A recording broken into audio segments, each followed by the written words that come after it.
পাকা আমের সিজন আর mango ice cream ঘরে তৈরি করে খাবো না, সেটা তো হতেই পারে না। আমি প্রতি বছর চেষ্টা করি পাকা আমের সিজনে একটু ঘরে ম্যাঙ্গো আইসক্রিমটা তৈরি করার জন্য।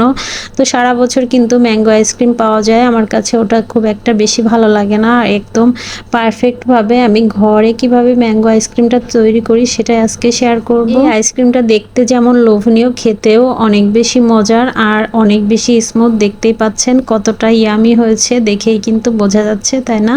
তো আমি যেভাবে তৈরি করি সেটা আজকে আপনাদেরকে দেখিয়ে দিচ্ছি। আপনারাও চাইলে ঘরে এভাবে তৈরি করে নিতে পারবেন। প্রথমে আমি 1 কাপ মতো হুইপ ক্রিম নিয়ে নিয়েছি, আর সাথে এখানে দিয়ে দিব হচ্ছে ভ্যানিলা এসেন্স 1 চা চামচের মতো। চাইলে কিন্তু আপনারা ঘরের দুধ থাকলে আধা লিটার দুধের মধ্যে 1 চা চামচ ভ্যানিলা এসেন্স, 1/2 কাপ মতো গুঁড়া দুধ, 1/2 কাপ মতো হচ্ছে কনডেন্স মিল্ক, সাথে হচ্ছে 2 টেবিল চামচের মতো কর্নফ্লাওয়ার দিয়েও দুধটাকে ঘন করে ঠান্ডা করে এভাবে ব্যবহার করতে পারেন। তো আমি ক্রিমটা দিয়েই তৈরি করছি। ক্রিমটা দিয়ে তৈরি যেহেতু আমার ঘরে ছিল এজন্য করে নিচ্ছি। তো এখানে আমি 3 টেবিল চামচের মতো গুঁড়া দুধ আর 3 টেবিল চামচের মতো কনডেন্স মিল্ক, সাথে 1 চা চামচের মতো দিয়েছি এখানে ভ্যানিলা এসেন্স। তো আমি এখন বিট করে নিচ্ছি, আর এখানে 3টা আমের পিউরি আমি ব্যবহার করেছি। আমি 1 কাপ ক্রিমের সাথে 1 কাপ মতো আমের হচ্ছে পাল্প ম্যাঙ্গো পিউরিটা আমি নিয়ে নিয়েছি এখানে। তো এখন হচ্ছে আমি বিট করে নিচ্ছি। আর যাদের ঘরে ইলেকট্রিক বিটার নেই তারা চাইলে কিন্তু হচ্ছে ব্লেন্ডারেও করে নিতে পারেন। আর যদি ইলেকট্রিক বিটার থাকে সেক্ষেত্রে বিটার দিয়ে করলে বেশি ভালো হয়, ফোমটা একটু বাড়ে, আইসক্রিমটার হচ্ছে একটু ভলিউম বেড়ে যায়। তো আমি এখন একটা আইসক্রিমের হচ্ছে বক্সে ঢেলে নিচ্ছি সম্পূর্ণটাই।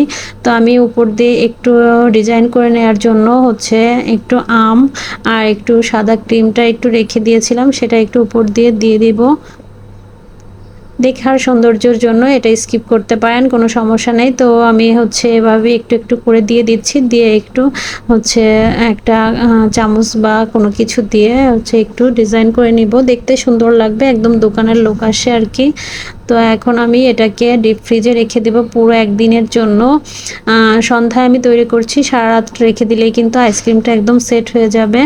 আর হচ্ছে 3 ঘন্টা 4 ঘন্টা পরে যদি আপনারা আরেকটু বিট করে নেন সেক্ষেত্রে কিন্তু একদমই ভিতরে কোনো আইস জমবে না, খুব সুন্দর টেক্সচার আসবে। তো আমি আর সেটা করিনি, এমনিতেই অনেক সুন্দর হয়েছিল। এই যে এখন আমি আইসক্রিমটা পরের দিন তুলে দেখাচ্ছি কতটা ইয়ামি হয়েছে, দেখেই তো বোঝা যাচ্ছে। আর আমার ভিডিওটা যদি ভালো লাগে অবশ্যই একটা লাইক, একটা কমেন্ট, একটা শেয়ার করতে ভুলবেন না। আর সবাই অনেক বেশি ভালো থাকবেন, আর আমার পেজটাতে একটা ফলো দিবেন নতুন যারা থাকবেন। সবাইকে অসংখ্য ধন্যবাদ এতক্ষণ ভিডিওটা দেখার জন্য। আজকের মতো এ পর্যন্তই, আল্লাহ হাফেজ।